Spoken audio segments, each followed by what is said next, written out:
Hello दोस्तों, आप MTS हवलदार की अगर तैयारी कर रहे हो तो उसमें का एक टॉपिक है, जो एक पार्ट है मैथ्स, जो उससे 20 क्वेश्चन पूछे जाएंगे 60 मार्क्स के। तो उसका इस वीडियो में हम पहले नंबर चैप्टर लेके आए हैं, इंटीजर्स एंड होल नंबर, जिससे क्वेश्चन पूछे ही जाएंगे। ठीक है, तो इसका और इसके बेसिक से भी कुछ क्वेश्चन पूछे जाते हैं। तो सबसे पहले काम क्या होता है कि बेसिक जानना। अगर बेसिक जानते रहोगे तो एडवांस ऐसे ही थोड़ा बहुत बेसिक के आइडिया से वहाँ तक ज़रूर पहुँच जाओगे। ठीक है, तो चलिए हम लोग स्टार्ट करते हैं।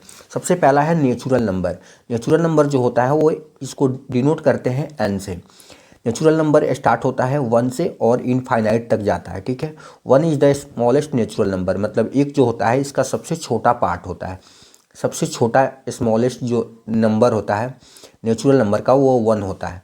चलिए, होल नंबर जो होता है जिसको हम लोग W से डिनोट करते हैं, इसको हिंदी में बोलते हैं पूर्ण संख्या। पूर्ण संख्या मीन्स पूरा संख्या। तो पूरा संख्या कब बनेगा? जब 0 से स्टार्ट होगा। तो 0 क्या होगा? इसका सबसे छोटा संख्या होगा। होल नंबर का सबसे छोटा पार्ट होगा, सबसे जो छोटा नंबर होगा वो होगा 0, होल नंबर। ठीक है, होल नंबर का सबसे छोटा नंबर क्या होता है? 0 होता है, सबसे स्मॉलेस्ट नंबर।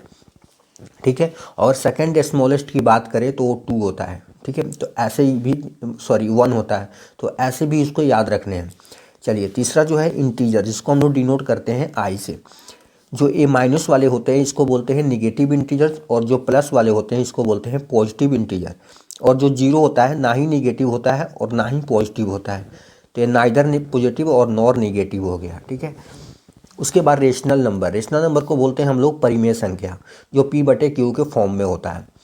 देखो, any number that can be expressed the form of P/Q, where जहाँ P and Q are integers, Q does not equal to 0। मतलब कि कोई एक नंबर है जिसको जो फॉर्म होगा, जो उसका P/Q के फॉर्म में होगा कोई नंबर, और उसी को हम लोग क्या बोलते हैं? रेशनल नंबर, परिमेय संख्या। और वो क्या होंगे? P एंड Q इंटीजर होंगे, या तो प्लस के होंगे या तो माइनस के होंगे। ठीक है, अब देखो, जैसे कि एग्जांपल में 2/5 माइनस के 2/7 और माइनस के 2, ये भी तो एक परिमेय संख्या है, रेशनल नंबर। क्यों? क्योंकि बट्टे में 1 ले लेंगे तो ये भी P/Q के फॉर्म में हो जाएगा। ठीक है, जैसे कि 22/7 हो गया, पाई के मान, ये भी क्या हो गया? रेशनल नंबर ही है, परिमेय संख्या ही है। अब चलो, नेक्स्ट आता है irrational number, non recurring and non terminating. ठीक है, नॉन रिकरिंग का मतलब क्या है कि वो रिपीट नहीं कर रहा है। ठीक है, रिपीट ना करे, इसी को हम लोग क्या बोलते हैं? Irrational number. There can be not be the expressed in the form of P/Q। ये जो होता है इरेशनल नंबर, वो P/Q के फॉर्म में नहीं होता है। एग्जाम्पल में जितने भी रूट वाले होते हैं, पाई होता है, सारे क्या होते हैं? इरेशनल नंबर होते हैं, अपरिमेय संख्या। हिंदी में बोले तो अपरिमेय संख्या।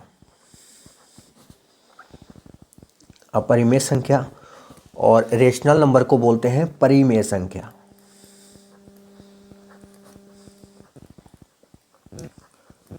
परिमेय संख्या। ठीक है, अब देखो, square root the prime number always irrational. जितने भी स्क्वायर रूट के होते हैं वो सारे क्या होते हैं? इरेशनल नंबर होते हैं, मतलब कि अपरिमेय संख्या होता है। ठीक है, तो इस तरीके से इसको भी हम लोग देख लिए, इरेशनल और रेशनल नंबर के बारे में। अब चलो, उसके बाद से आ जाता है रियल नंबर। अब रियल नंबर देख लेते हैं। रियल नंबर जो होता है, real number are the set of both rational and irrational. मतलब कि रेशनल और इरेशनल दोनों मिलके रियल नंबर बनता है। मतलब कि एक नंबर वाले पार्ट, P/Q वाले पार्ट और रूट वाले पार्ट, ये सारे रियल नंबर होते हैं। ठीक है, यहाँ देखो, कुछ सम था, -7 और -8 और -25 था।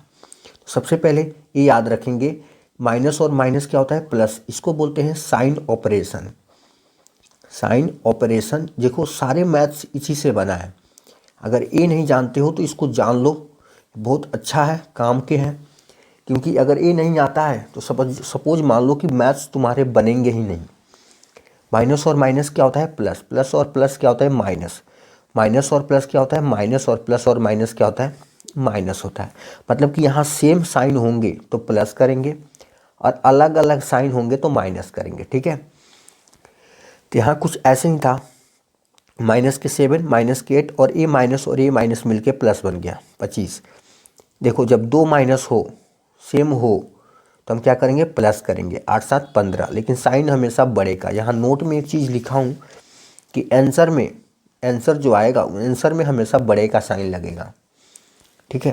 जैसे कि यहाँ पे -7 और माइनस दोनों सेम साइन है, तो प्लस करेंगे 8 7 15, लेकिन साइन हमेशा बड़े का, तो बड़े का साइन। अब चलो यहाँ पे 25 है तो 25 प्लस के। अब देखो यहाँ अलग अलग साइन है, तो माइनस करेंगे तो 25 में से 15 जाएगा तो 10, लेकिन साइन हमेशा बड़े का, ठीक है।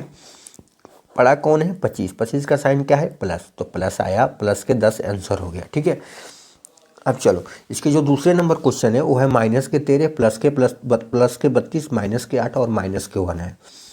अब देखो यहाँ पे 1 माइनस, 2 माइनस और 3 माइनस, तो 1 माइनस लगाओ, तीनों को जोड़ दो, सारे माइनस वाले 1 माइनस लगा के सभी को जोड़ दो, माइनस वाले पार्ट को, तो 13 8 21 और 1 22 हो गया, और प्लस के 32, प्लस और माइनस अलग अलग साइन आ गए तब तो घटाएंगे, तो 32 में से 22 जाएगा तो 10, लेकिन साइन हमेशा बढ़ेगा, ठीक है।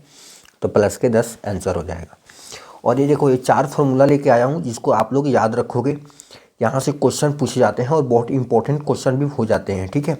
अगर ये फार्मूला नहीं याद हो तो क्वेश्चन नहीं बनेंगे, ठीक है, क्योंकि इस टाइप के क्वेश्चन देख के डर जाओगे अगर ये फार्मूला अगर नहीं पता हो तो। यहाँ देखो n प्राकृतिक संख्याओं का योग, अगर इस टाइप के हो 1 + 2 + 3 + 4 ऐसे डॉट डॉट करके n तक जा रहे हो, तो इसका फार्मूला लेंगे हम लोग n × n + 1/2। इसी को बोलते हैं n प्राकृतिक संख्याओं का योग का फॉर्मूला होता है n × n + 1/2। अब चलो प्राकृतिक संख्याओं में वर्गों का योग अगर ऐसे हो 1 का स्क्वायर + 2 का स्क्वायर + 3 का square dot dot dot n का स्क्वायर, तब इसका क्या फार्मूला लेंगे, n × n + 1 × 2n + 1/6, ठीक है। अब चलो घनों का योग, प्राकृतिक संख्याओं में घनों का योग किस टाइप के होंगे, 1 का क्यूब + 2 का क्यूब + 3 का क्यूब, अगर इस टाइप के हो +4 का क्यूब, अगर ऐसे हो +5 के क्यूब, ऐसे डॉट डॉट कम तो ऐसे लेंगे n × n + 1 अपॉन के 2 का होल स्क्वायर, ठीक है, n × n + 1/2 का होल स्क्वायर। अब चलो विषम संख्याओं का योग, अगर ऐसे हो 1 + 3 + 5 + 7 + 9 + 11 + 13 ऐसे हो, तो हम लेंगे n × n + 1/2। इस पर कल एक क्वेश्चन कराऊंगा, ठीक है, इस पर एक एक करके हम लोग क्वेश्चन भी देखेंगे। और कुछ नंबर बच रहे हैं जैसे कि प्राइम नंबर हो गया, अभाज्य संख्या, भाज्य संख्या, ठीक है, इस तरह के, और विषम संख्या, सम संख्या, ये सब जो इसका एक और पार्ट बनाऊंगा, ठीक है, जो उसी में सारे कवर करेंगे। तो और इस पे इसका जो इम्पोर्टेंट क्वेश्चन है जो पिछले बार पूछा गया है उस क्वेश्चन को भी हम लोग सॉल्व करेंगे, ठीक। हम लोग जैसे कि विषम संख्या हो गया, अभाज्य संख्या हो गया, भाज्य संख्या है, तो उसका जो भी छूट रहा है वो हम लोग नेक्स्ट वीडियो में उसको कवर करेंगे, ठीक है। और जो इसके इम्पोर्टेंट क्वेश्चन है, जो क्वेश्चन बैंक है, जो पिछले ईयर पूछे जा चुके हैं, उस क्वेश्चन को भी हम लोग सॉल्व करेंगे, ठीक है। तो अगर वीडियो अच्छा लगे हो तो ज़रूर लाइक करना, सब्सक्राइब करें, ठीक है, ताकि मैं और वीडियो आपके लिए बना सकूं, ठीक है। जय हिंद, जय भारत।